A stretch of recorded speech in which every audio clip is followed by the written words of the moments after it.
नमस्कार, मैं धर्मेंद्र कुमार प्रगति क्लासेस के YouTube चैनल में सभी का बहुत बहुत स्वागत। बात करेंगे प्रगति परीक्षा MP सुपर टेस्ट सीरीज क्रमांक 2 और इसमें काफी विस्तृत अध्ययन करेंगे।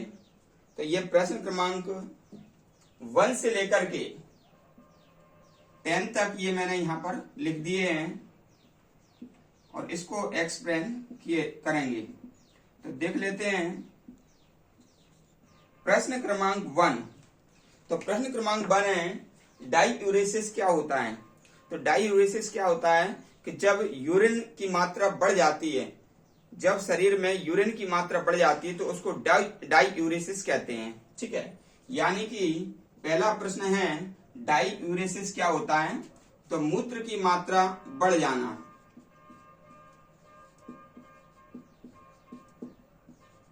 मूत्र की मात्रा बढ़ जाना, इसको कहते हैं डाईयूरेसिस। और ये होता है एडीएच हार्मोन्स के कारण। किसके कारण होता है? एडीएच हार्मोन्स के कारण होता है। इसमें शरीर में मूत्र की मात्रा बढ़ जाती है और मूत्र में जो है ना यूरिया 2.5% होता है। मूत्र का यदि संगठन देखें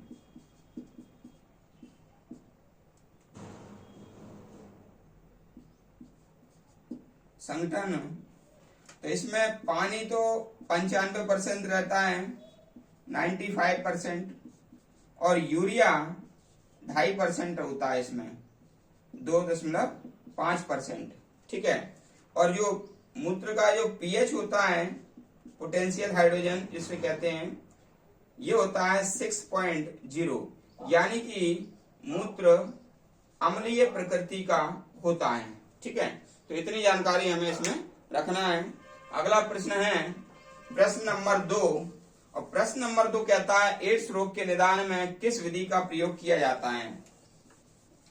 तो हम जानते हैं कि एड्स रोग जो है ना लाइलाज है। एड्स रोग लाइलाज है, तो ये वायरस के द्वारा होता है। एड्स वायरस से होता है। ठीक, और इसका जब मान लीजिए रैपिड किट टेस्ट होता है, rapid kit test, kit test होगा और उसमें यदि मरीज पॉजिटिव निकल आएगा, इसमें मरीज यदि पॉजिटिव निकल आएगा तब फिर वेस्टर्न ब्लॉटन टेस्ट होता है। वेस्टर्न ब्लॉटन टेस्ट होगा। ठीक है, उसकी पुष्टि के लिए, HIV वायरस की पुष्टि के लिए यह होता है। और एक टेस्ट और होता है, उसे हम कहते हैं एलिजा टेस्ट। एलिजा टेस्ट भी होता है और यह भी पुष्टि के लिए होता है। तो मैं आपको बता दूं कि जब रैपिड किट टेस्ट होगा उसमें मरीज यदि पॉजिटिव निकल आएगा, पॉजिटिव निकल आने के बाद उसके वायरस की पुष्टि के लिए एक तो वेस्टर्न ब्लॉटन टेस्ट होगा, है ना, और दूसरा ये भी टेस्ट हो सकता है एलिजा टेस्ट। ठीक है, तो जब ये हो जाता है तो ये मान लिया जाता है कि मरीज पॉजिटिव HIV वायरस से ग्रसित हो गया है। ठीक है, फिर उसका ट्रीटमेंट कराया जाता है। अगला देख लेते हैं प्रश्न नंबर 3। तो प्रश्न नंबर 3 है गर्भ निरोधक गोलियां क्या रोकती हैं। तो गर्भ निरोधक गोलियां होती हैं जैसे कि मालाडी। ठीक है, तो ये गर्भ निरोधक गोलियां हैं, ये अंडोत्सर्ग को रोकेंगी।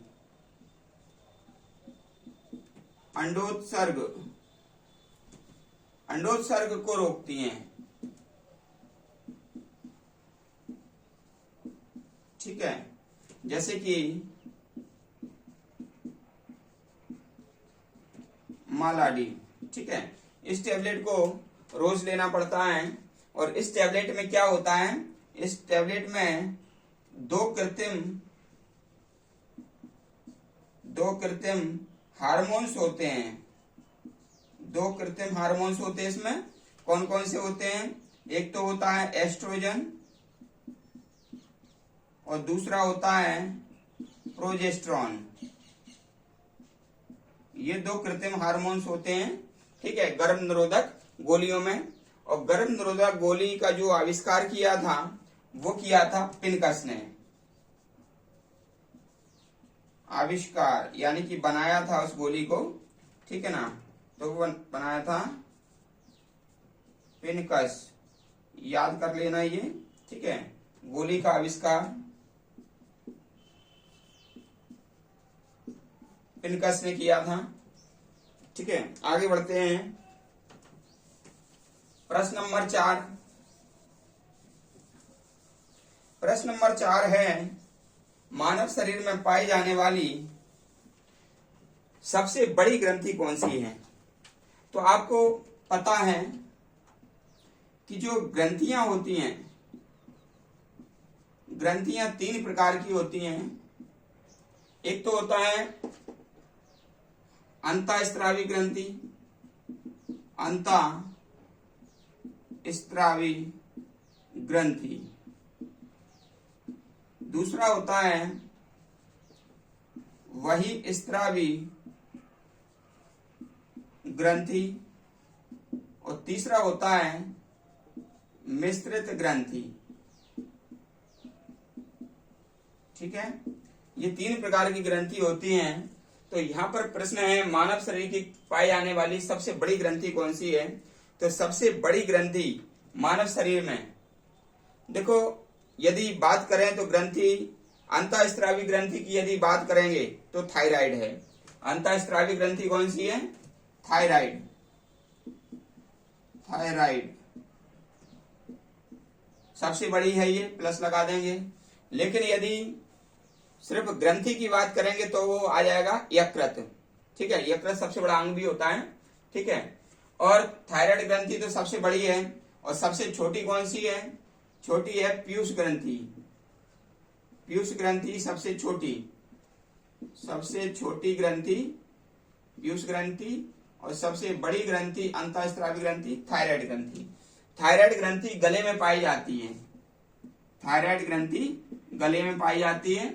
और पीयूष ग्रंथि मस्तिष्क में पाई जाती है, मस्तिष्क में पाई जाती है पीयूष ग्रंथि, ठीक है। और थायराइड ग्रंथि जो गले में पाई जाती है, आयोडीन की कमी के कारण इसमें सूजन आ जाती है और ये बड़ी हो जाती है, ठीक है। और मिश्रित ग्रंथि कौन सी है? जैसे कि अग्नाशय, अग्नाशय ग्रंथि मिश्रित ग्रंथि के अंतर्गत आती है। और बहिस्रावी ग्रंथियां कौन सी हैं? बहिस्रावी ग्रंथियां जो कि जो पदार्थ है वो शरीर से बाहर छोड़ती हैं, उन्हें कहते हैं बहिस्रावी ग्रंथियां। यानी कि ये तो नलिका विहीन होती हैं, अंतःस्रावी ग्रंथियां नलिका विहीन होती हैं, इसलिए ये अपना स्त्रावण शरीर के अंदर छोड़ देती हैं। लेकिन ये बहिस्रावी होती हैं, जैसे कि लैक्रिमल ग्रंथि, लैक्रिमल ग्रंथि, इसको आंसू ग्रंथि भी कहते हैं। जैसे कि स्वेद ग्रंथि, स्वेद ग्रंथि को पसीना ग्रंथि भी कहते हैं। जैसे कि स्तन ग्रंथि, स्तन ग्रंथि जिससे बालक को माँ बालक को दुग्ध पान कराती है, स्तन पान कराती है। तो ये जो 3 ग्रंथियां हैं, लैक्रिमल यानी कि आंसू, आंसू शरीर के बाहर आ जाते हैं। स्वेद यानी कि पसीना शरीर के बाहर आ जाता है। और स्तन यानी कि दूध भी शरीर के बाहर आ जाता है। तो ये बहिस्रावी ग्रंथियां हैं और ये अंतःस्रावी ग्रंथियां हैं। और मिश्रित ग्रंथि अग्नाशय ग्रंथि को कहते हैं, ठीक है ना। तो ये प्रश्न नंबर 4 हमारा क्लियर हुआ।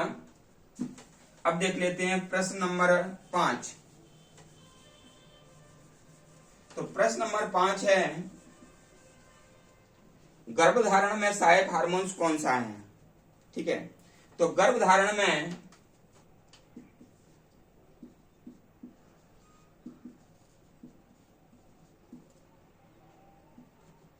प्रोजेस्टेरॉन हार्मोन्स, प्रोजेस्टेरॉन हार्मोन्स सहायक होता है, ये हमको याद रखना है, ठीक। अगला है पीयूष ग्रंथि का नियंत्रक कौन है? तो पीयूष ग्रंथि का नियंत्रक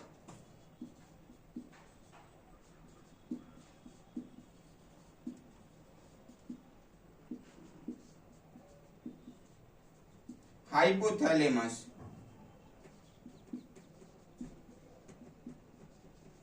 ग्रंथि होती है। और ये भूख प्यास का भी संकेतक होता है, ठीक है, भूख प्यास भी हाइपोथैलेमस से लगती है।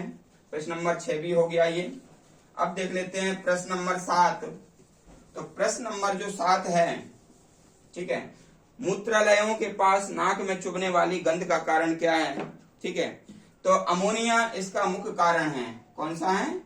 अमोनिया की गंध आती है उसमें, ठीक है ना, अमोनिया की गंध आती है जो नाक में चुभती है। अमोनिया का जो सूत्र है NH3 है, ठीक है। अगला है लैक्रिमल ग्रंथि मनुष्य में कब सक्रिय होती है? ठीक है, तो लैक्रिमल ग्रंथि यानी कि आंसू वाली ग्रंथि, यानी कि आंसू कब निकलते हैं? तो जन्म के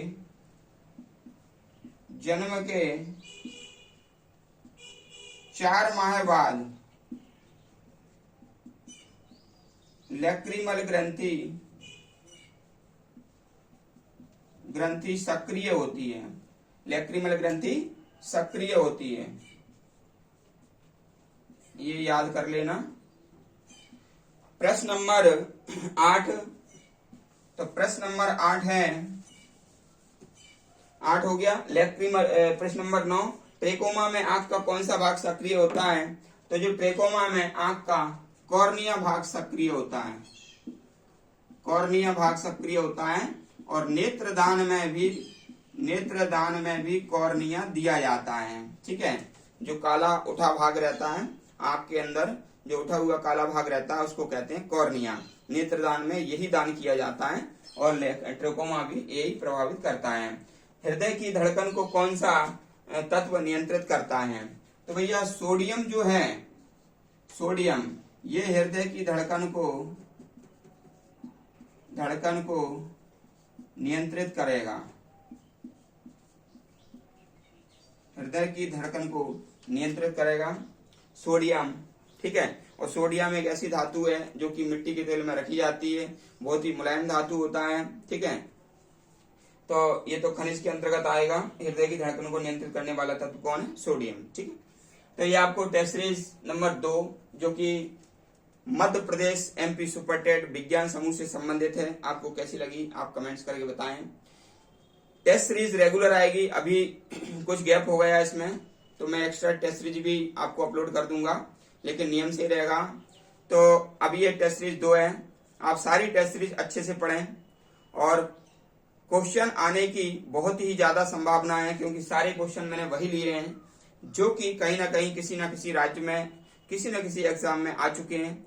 तो इसलिए आप अपने दोस्तों को शेयर करें और आप खुद भी अच्छे से इसको रेगुलर ज्वाइन करें।